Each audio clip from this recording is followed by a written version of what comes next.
Hello, magandang hapon sa inyo lahat. So meron ulit tayong re-react na video. Ito nagva-viral ito, yung si Lola, no? Sa ano ba to? Bus ba ito or Egypt or whatever? Panoorin nga natin to. Ano ba meron? Bulakenyo palibhasa. Kahit na mag-video ka. May bata ako! Hindi mo nakikita may bata ako! Hindi toddler yan. Ayan ang mga lalaki yun! Ba't di ka dyan makikiusap? Expectation mo pang Puro cat. hindi niya sasakyan tong ano. Sana di ka sumakay dito. Yung upuan dito. Alam ng public vehicle ito eh. Kahit pa may bata. Kahit pa mag-video ka. Kahit na i-upload mo yan sa Facebook. Di ako natatakot. Oo, papansin ka kasi. Di ako katulad mo. Wala kang modo. Yan ang papakita mo sa anak mo. Ikaw lalo. May alam mo may bata, ganyan ugali mo? Bata. Samantalang ikaw nga Anong kailangan nyo? O ano bang ginawa ko? Nakaupo kami dito. Tama ka na. Puros ka din. Ayan ang mga lalaki sa akin ka nakikisiksik ng upo. Bakit expectation mo lahat ng lalaki magpapaupong ganon? Ang gusto mo Ikaw ako. ang babae. Gusto mo Dapat akong lang tumayo. kung meron kang pakiramdam. Ay, Diyos ko, Lord. Diyos ko, Lord. Ano ba ang ugali Gagamitin mo nito? pang pangalan ng Diyos. Diyos ko. Hello po? Sobrang pagod po ba kayo, sir? Sana di ka sumakay dito. Diyos ko naman ito. Bakit? Pag-aari mo ba ito? Nananahimik kami dito. Nananahimik. Kanina ka pa nakakasagi ng kapwa. Paano sasagi yung anak ko Ako, naman? tama ka na. Ano? Huwag mong gawing gagong kapwa mo. Sira pala ang ulo mo eh. Wala ka ba magawa? Yung Mga bulakino katulad mo na bihasa. Anong pinagagagawa mo? Ay, bawal ang tumawag. I wouldn't wonder eh. Ganito lang ang baseline ninyo eh. Mabulakin nyo talaga. Ang mamamayang kayabang na katulad mo. Mumurahin kita para matuwa ka. Sorry ka ba kasi? Mabulakin nyo talaga. Teka, isang mo muna. Ikaw pala marunong kasi sa kanya. Ganito po yan. Kung hindi ka makakapigil sa mga anak mo na Nakakasagi. malandi ka. Marumi kang babae. Teka, ano? Nakakampakialam.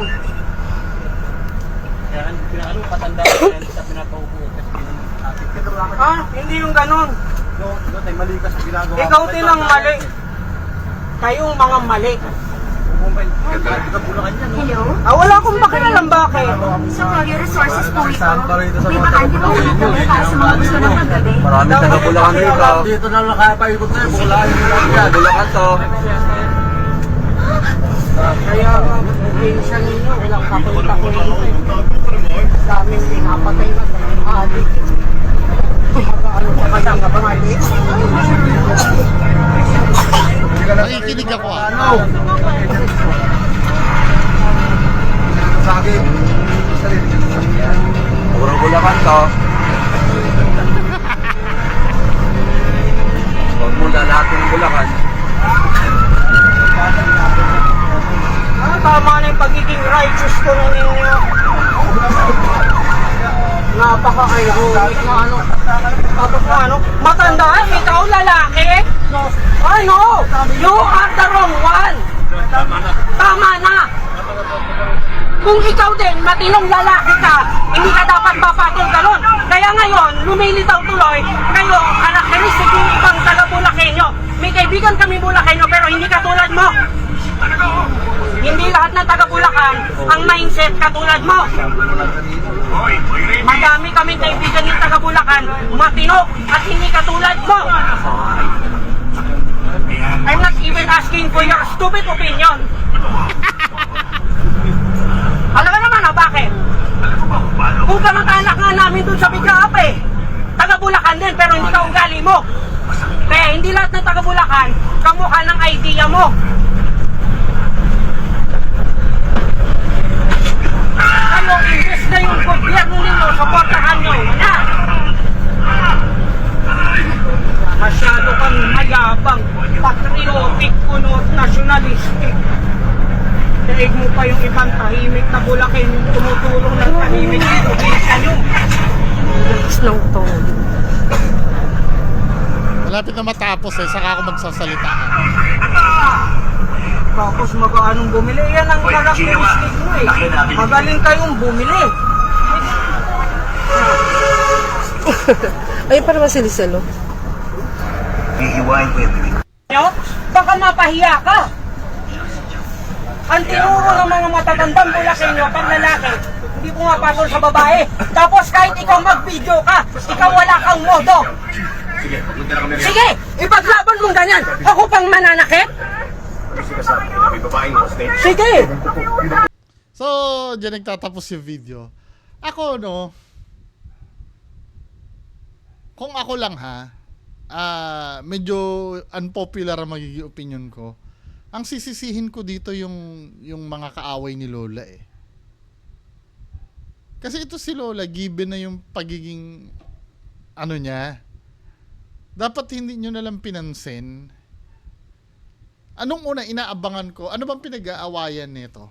Ang pinag-aawayan, ang nagsimula ba yung away eh, hindi siya pinapaupo? Kasi may na-mention siya na ano eh, na tingnan natin ha. Dito sa bandang dito. Kasi Ako katulad mo! Wala kang modo. Yan ang papakita mo sa anak mo. Ikaw lalo. May alam mo may bata. ito yung sumasagot pa kasi si ate eh. Siguro, di ko rin naman masisi no, pag bad trip kayo, no. Kaya lang syempre, pag medyo na ramdaman mo na may ganun, hindi na dapat pinatulan. Kasi unang-una, matanda yan. Tapos, okay lang sana kung medyo bata-bata yan. Sige, patulan mo. Pag nahimatayan dyan, inatake sa puso yan. Kasalanan mo pa, di ba? Hindi niya na dapat sinasagot eh. Tapos yung ano, although na mali nga naman yun, ano, yung idamay mo lahat ng... wait muna, wag muna tayo doon. Kasi may hinahanap ako Hindi dito. yung ugali mo. Bata. Samantalang ikaw ang Sino po sila? Anong kailangan nyo? O ano bang ginawa ko? Nakaupo kami dito. Ayan ang mga lalaki sa akin ka nakikisiksik ng upo. Bakit expectation mo lahat ng lalaki magpapaupong ganon? Ang gusto mo Ikaw ako. ang babae. Gusto mo Dapat akong lang tumayo. kung meron kang pakiramdam. Ay, Diyos ko, Lord. Diyos ko, Lord. Ano ba ang ugali Gagamitin mo nito? pang pangalan ng Diyos. Diyos. Kasi ang pagkakaintindi ko dito, correct me if I'm wrong ha, parang pinapaayos niya lang umupo. Tapos nung hindi maayos dahil may bata nga daw eh. Tanggap niya naman na nakatayo siya. Siguro nung time na yun ano, na uupo siya pero hindi na talaga kasya. Pinapaayos kang umupo. Pero sana hindi na nga pinatulan, di ba? Yung kung ano-ano pa yung binubulong kasi ni ate. I'm so sorry, no. Ang sisisihin ko talaga dito yung mas nakakaangat ang pag-iisip. Ito given na ito eh. Kumbaga, ito si Lola, kupal na ito eh. Hindi mo na maalis yung pagkakupal nito. Given na yung pagkakupal niya. So ang ano dito, ang ating aanuhin lang ay yung medyo nakaisip ng maigi. 'Di ba? Yung malinaw ang pag-iisip. Malinaw dito na dahil hindi nyo na pinatulan. Then nagsalita kasi si Lola dito ng regarding sa mga taga Bulacan daw. Hello po? Sobrang pagod po ba kayo? Yes. Sana di ka sumakay dito. Diyos ko. You know, Bakit? ganito ang rule, no? I-rewind ko ng konti ha. Pag tahimik na yung kaaway mo, lalo na may tililing, huwag na magsalita. 'Di ba? Alam ko, naiintindihan ko na gusto mong makaganti. Kaya lang, kung uunawain mo, the more na, kasi ang gusto ng mga yan, kasi aminado din naman kahit ako kahinaan ko din yan eh. 'Di ba? Pero, ang gusto kasi ng mga yan, sila lagi yung nasa ibabaw. 'Di ba? Hindi ka na lang sana dito sa part na to. Ay, Diyos ko, Lord. Diyos ko, Lord. Ano ba ang ugali Gagamitin mo nito? pang pangalan ng Diyos. Diyos. Tama ha? Hello po? Sobrang O, pagod. di ba tahimik na? Sana di ka sumakay dito. Diyos ko naman. Wala eh, nagsasalita ka pa eh. Parang kumbaga sa bahay ng pukyutan, inaano mo pa. 'Di ba? Sorry po uli ha, kasi ang sinisisi ko dito, yung may mga tamang pag-iisip, hindi yung may kulang-kulang. 'Di ba? Kaya yung mas nakakaunawa kasi eh. Bakit? Pag-aari mo ba ito? Nananahimik kami dito. Nananahimik. Kanina ka pa nakakasagi ng kapwa. Paano sasagi yung anak ko Ako, naman to? tama ka na. Ano? Huwag mong gawing gagawin kapwa mo. Sira pala ang ulo mo eh. Wala ka bang magawa Kayong sa mga buhay, ha? bulakino katulad mo. Dito nag-start na matrigger ang lahat. Nung sinabing kayo mga Bulakenyo, mga taga Bulacan yung mga yan. Yan ang maling-maling ginawa ni Lola. However, 'di ba? Alam naman natin na may ganon. Dapat hindi na pinatulan. Pero hindi ko naman masisi yung matrigger doon sa sinabi niya. Anong pinagano ko lang? May bawal na tumawag. I wouldn't wonder eh. Ganito lang ang baseline ninyo. Diba? Kasi marinig ang boses mo. Inano niya, then humilot si Lola, no?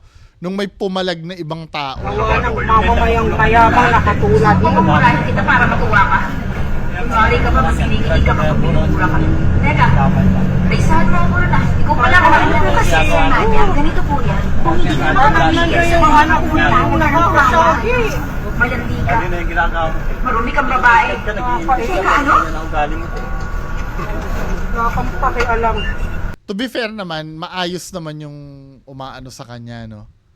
Kumakastigo kay Lola. Pero sana hindi na talaga pinatulan. Kasi pag ganyang kataas ang pride ng tao at may sapak pa, hindi niya ititake yan eh. Mauuwi lang kayo sa away niyan. Yes, ako din, hindi ko rin kaya itong sinasabi ko na to, no? Pero ang pinag-uusapan kasi natin dito yung ideal gawin. 'Di ba? Ano ba yung mga masamang pwede mangyari? Magkaroon pa ng sakitan. Atakihin pa yung yung matanda na yan, 'di ba? Kayo pa ang may kasalanan niyan. Kaya ano patanda ko yan sa pinapaupo kasi Hindi yung ganon. doon tayo mali ka sa ginagawa. Ikaw din ang mali. Kayong mga mali. Hello? Wala akong pakialam bakit. So, your resources po ito. Saan pa rito sa May mga bakante pa ulit kami para sa mga gusto ng paggabi. Marami taga Bulacan dito. Dito na lang kaya paikot na yun. Bulacan yung lang yan. Bulacan to. Sabay hilot si nanay dito na may kilala kong Bulakenyo pero hindi naman ganyan. Minsan ninyo, ilang kapunta ko dito. Daming pinapatay na sa adik. Ano pa kasang ka pa nga yun? Hilot. Hindi mo magplano. Hilot siya po. Sa akin. Orang Bulacan to. Huwag mo lalaking Bulacan. Pati banayad, ano. Tama na yung pagiging righteous ko na ninyo. Napaka-ironic na tapos na matanda, ikaw lalaki? Ano? You are the wrong one. Tama na. Kung ikaw din, matinong lalaki ka, hindi ka dapat papatol ganon. Kaya ngayon, lumilitaw tuloy, kayo, karakteristik yung ibang taga-Bulacan. Yan ang kinapitalize yung pagiging babae niya at matanda, ano. Dahil kung matinong ka lalaki, hindi ka papatol, di ba? Kasi alam niyang mali siya eh. May kaibigan kami Bulacan pero hindi katulad mo. Diba? Hinihilot niya na ng konti na ibig niyo sabihin, hindi naman lahat ng taga Bulacan ganun. Pero nasabi mo na eh. Kumbaga, nasa point of no return na si nanay. Pero saludo pa rin ako dun sa mga nandun sa bus, no? Na kahit papaano, meron silang konting natirang respeto na pero kung yun ay siguro lalaki tapos medyo 30-30 lang ang edad, baka bugbog sarado yun. Kasi insultuhin mo ba naman yung yung buong bayan eh. Anyway, 'di ba? Sa akin kung mapapalampas nyo kasi anong nangyari kaya na-trigger ng ganyan magsalita. Sagot pa kasi ng sagot si ate eh. Inuulit ko hindi ko pwede sisihin yung may ganito. May ganun na yun eh.